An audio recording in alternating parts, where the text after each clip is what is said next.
Bismillahirrahmanirrahim. Assalamu alaikum to all my dear students. This is your lecture number 29 of week 10 from chapter nervous coordination. This topic will be followed from page number 77 to 78.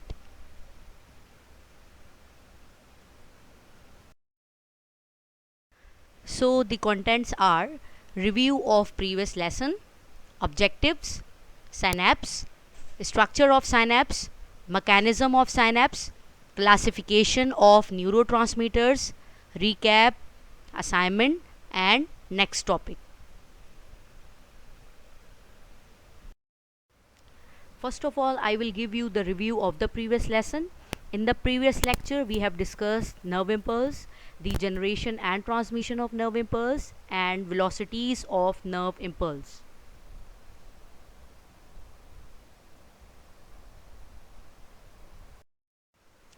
After completing this lesson, you will be able to describe the structure of synapse, explain synaptic transmission of nerve impulse, and classify neurotransmitters. Synapse. The junction between the two neurons is called synapse, or you can say it is a specialized junction where the transmission of information take place between a nerve fiber and another nerve fiber. All students, as you can see in the diagram, it is not an anatomical continuation, but it is only a physiological continuity between the two nerve cells, where the information from one neuron is transmitted to another neuron. The synapse consists of three elements. Number 1, presynaptic neuron, number 2, postsynaptic neuron, and number 3, synaptic cleft. What do you mean by presynaptic neuron? Basically, it is a neuron which carries an impulse toward a synapse. And what do you mean by postsynaptic neuron? Basically, it is a neuron which receives the impulse after it crosses the synapse. And the space between the presynaptic and postsynaptic ending is called synaptic cleft. Now the mechanism of synaptic transmission. So here the question is, what do you mean by synaptic transmission? Basically, the movement of impulse across the synapse is called synaptic transmission.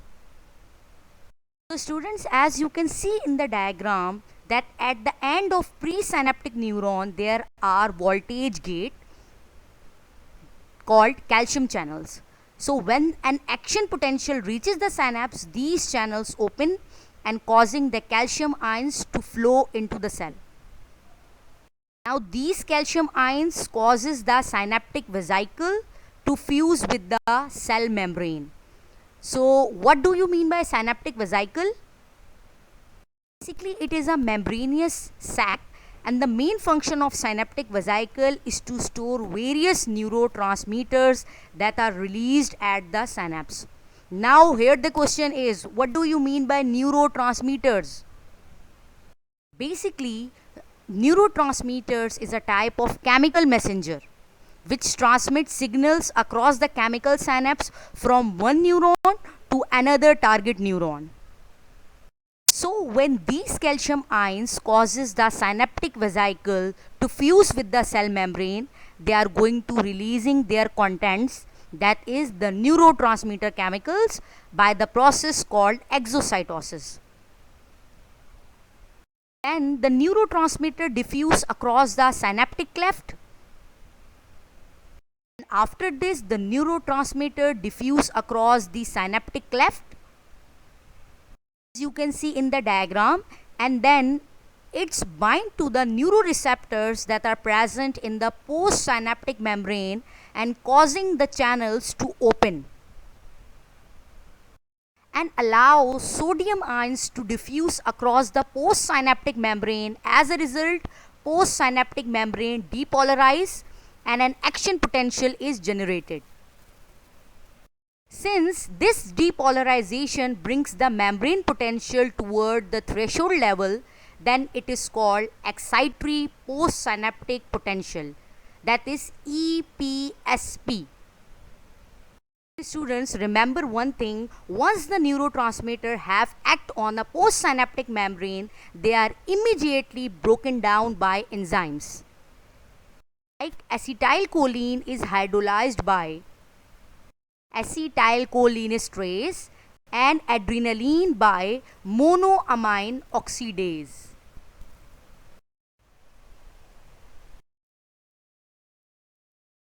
Now the classification of neurotransmitters.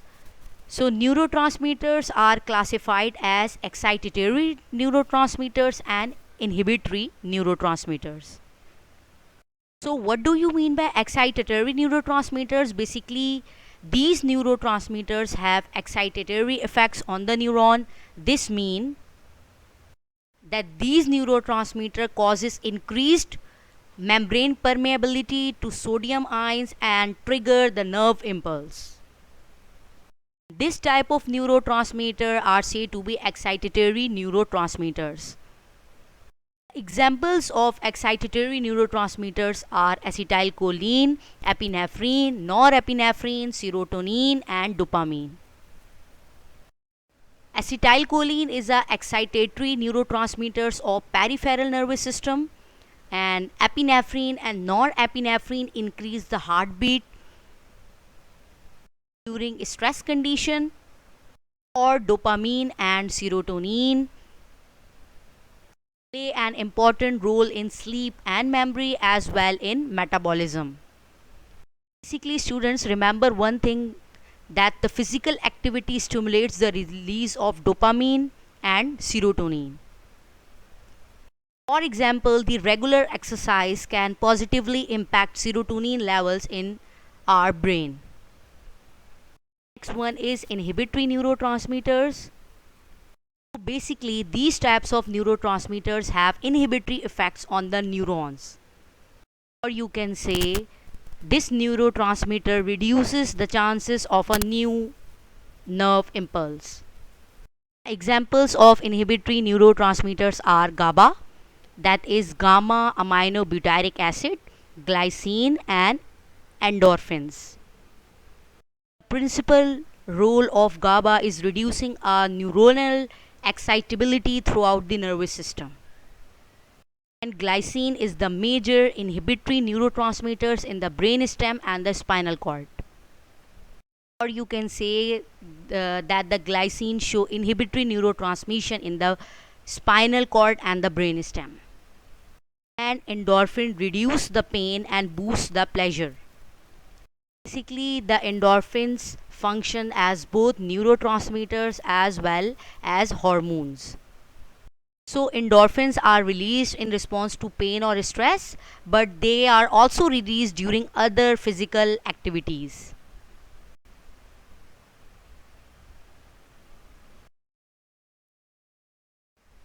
Today we have covered synapse, that is a neuronal junction, or as we discussed, that it is a site of transmission of electric nerve impulse between the two nerve cells, or between a neuron or a gland or a muscle cell. Or we have discussed the synapse consists of three elements, that is presynaptic neuron, postsynaptic neuron, and synaptic cleft. And we have discussed the mechanism of synaptic transmission, and then we have discussed the classification of neurotransmitters, that is excitatory neurotransmitters and inhibitory neurotransmitters.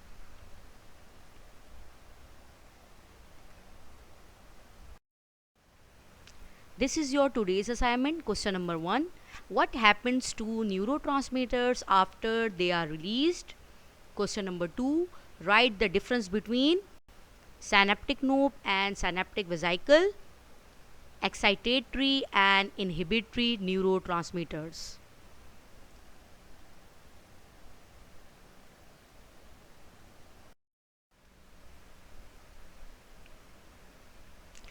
In our next lecture, we will cover the basic organization of human nervous system, cranial and spinal nerves in men, somatic and autonomic nervous system.